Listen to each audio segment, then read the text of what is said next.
నమస్తే. బీఆర్కే భక్తి ఛానల్కి స్వాగతం. నేను పద్మ. ఈ రోజు మనతో పాటు స్టూడియోలో ఉన్నారు ప్రముఖ ఆధ్యాత్మికవేత్త డాక్టర్ అనంతలక్ష్మి గారు. అమ్మని అడిగి మనకున్న సందేహాలన్నిటి కూడా నివృత్తి చేసుకునే ప్రయత్నం అయితే చేద్దాం. నమస్తే అమ్మ. నమస్తే తల్లి. అమ్మ, ఇంట్లో శ్రీచక్రం ఉండొచ్చా? ఉంటే ఎలాంటి నియమాలు పాటించాలి? శ్రీచక్రం ఉండొచ్చు, ఉమ్. కానీ నియమాలు పాటించాలి.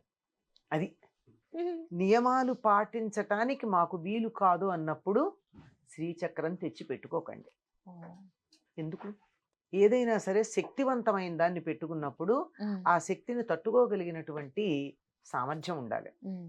ప్లాస్టిక్ గ్లాస్లో బాయిలింగ్ వాటర్ పోస్తే కాసేపు ఉంటుంది, కానీ మళ్ళీ పోస్తే ఏమవుతుంది? కరిగిపోతుంది, లేదా స్మెల్ వస్తాయి ఆ వాటర్ కూడా. అంతే. అదే పేపర్ది అయితే చిరిగిపోతుంది. అలాంటి తట్టుకోగలిగిన శక్తి బాగా ఉన్నటువంటిది, అందువల్ల తట్టుకోగలిగిన శక్తి ఉన్నప్పుడే పెట్టుకోవాలి. ఇన్సులేషన్ ఉన్నప్పుడు మాత్రమే వైర్ని ఇంట్లో జాగ్రత్తగా పెట్టుకోవాలి. ఇన్సులేషన్ లేకపోతే లైవ్ వైరు ప్రమాదకరం. అంత శక్తి కలిగినటువంటిది శ్రీచక్రం. అది ఉంటే చాలా శక్తి వితరణ జరుగుతుంది, అంటే శక్తి అన్ని వైపులకి వ్యాపిస్తూ ఉంటుంది. అటువంటి శక్తిని తట్టుకోగలిగినటువంటి వాతావరణాన్ని మనం కల్పించాలి. దానికి కావలసినటువంటి నియమాలు ఏమిటి అంటే, అది ఎప్పుడూ కూడా రాగి రేకు మీదే ఉంటుంది. రాగి రేకు త్వరగా మైల పడుతుంది, మకిలి వచ్చేస్తుంది కదా, రాగి తొందరగా దాని మీద రస్ట్ పట్టిపోతుంది, కిలుము పడుతుంది. ఆ కిలుము పట్టకుండా ఉండేట్టు చూడాలి. దాని మీద గాని మచ్చలు ఉన్నట్టయితే అది శ్రేయస్కరం కాదు. మనం అనుకున్న సానుకూలమైన ఫలితాలు ఇవ్వకపోగా ప్రతికూల ఫలితాలు ఇచ్చే అవకాశం ఉంది. అందువల్ల దానిని ఎప్పుడూ శుచిగా ఉంచాలి.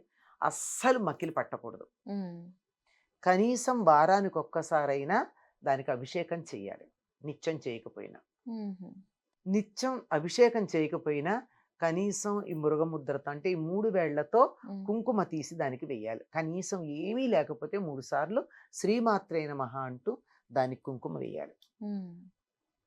ఈ దీపం పెట్టాలి. ఈ నియమాలు పాటించకపోయినప్పుడు ఇంట్లో ఫ్యాషనబుల్గా ఏదో అలంకారానికి పెట్టుకునేటటువంటి ఆర్టికల్ లాగా శ్రీచక్రాన్ని పెట్టుకోవాల్సినటువంటి అవసరం లేదమ్మా. లేనప్పుడు ఎందుకు పెట్టుకుంటాం? అనవసరం. తర్వాత ఇంకా ప్రధానమైనటువంటిది ఏమిటంటే, శ్రీచక్రం ఉన్నటువంటి చోట కొంచెం శుచిపాటి.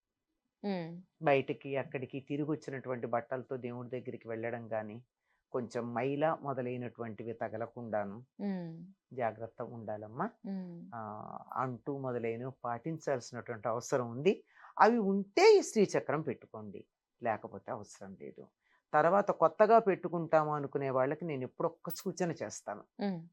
ఏమిటి అంటే, మీ తర్వాత దాన్ని అర్చించే వాళ్ళు ఎవరైనా మీ కుటుంబంలో ఉన్నారా? దాన్ని తెచ్చి అక్కడ పెట్టాం, 50-55 ఏళ్లకు వీళ్ళు తెచ్చుకుంటారు, పెట్టుకుంటారు. వీళ్ళు ఎంతకాలం ఉంటారు? మహా అయితే 30 ఏళ్ళు ఉంటారు. అంతే కదా? అంతే. 55 ఏళ్ల వాళ్ళు ఉంటే 30 ఏళ్ళు ఉంటారు. ఆ తర్వాత ఆ శ్రీచక్రం ఏం చేస్తారు?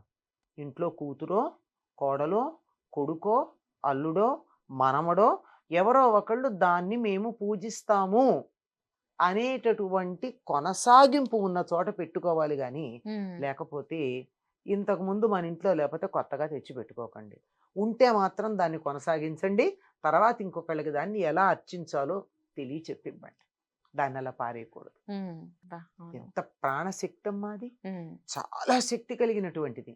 అంతటి శక్తి కలిగినటువంటి దాన్ని పెట్టుకున్నప్పుడు ఆ శక్తిని వినియోగించుకోవాలి, సద్వినియోగం చేసుకోవాలి.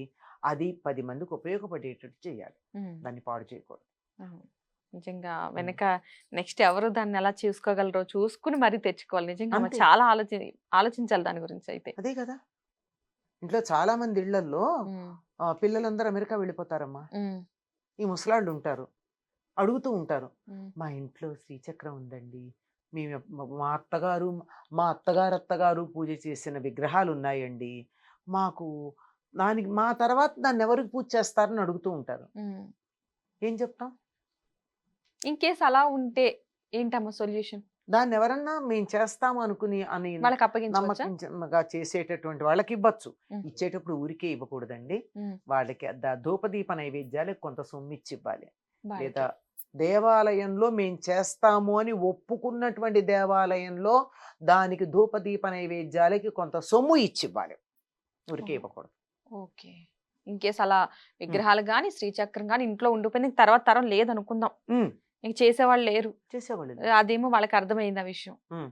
ఇచ్చేవాళ్ళకి కాస్త ఇప్పుడు కొత్తగా పెళ్ళైన అమ్మాయి ఉంటుంది, ఉమ్, నాకు పూజ చేసుకోవాలని కుతూహలం ఉంది అంటుంది. ఉమ్, అమ్మ నువ్వు కొత్త విగ్రహాలు కొనుక్కోకు, నీ చేసిన విగ్రహం ఇస్తానని ఇవ్వండి. ఉమ్, ఆ అమ్మాయికి తృప్తి, మనకి మన విగ్రహం ఉంటుంది.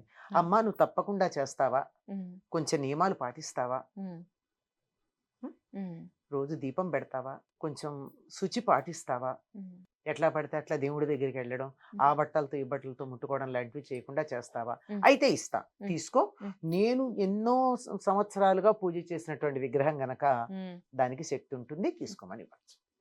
ఓకే.